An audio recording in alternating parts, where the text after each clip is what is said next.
In this video, I'll be showing you step by step how to create a Roboforex demo account. It is super easy to do. So the first thing you need to do is open up your favorite browser and then go up to roboforex.com. From here, you'll need to either log into your account or register for an account if you don't already have one. From here, you should bring something like this inside of the dashboard.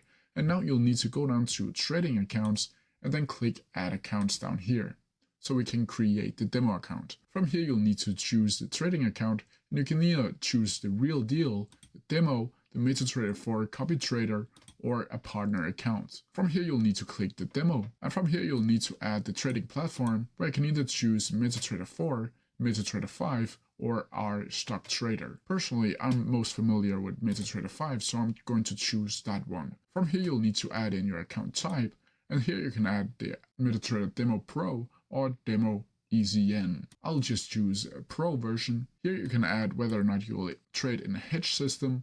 You can just click yes or no. You can add the leverage, the start deposit, which automatically will be $10,000. Down here you can add password if you want to do that, and then confirm your password.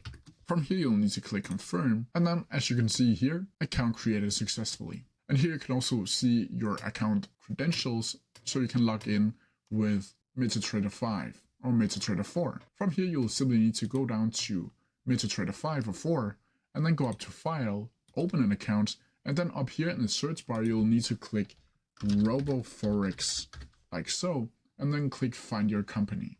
From here, you'll need to click Roboforex and click Next. From here, you'll need to go down to Connect with an existing trading account, and here you'll need to choose the Forex Pro or the EZN, depending on what type of server that you have chosen.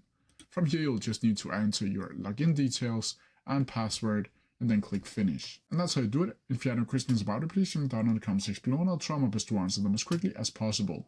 See ya!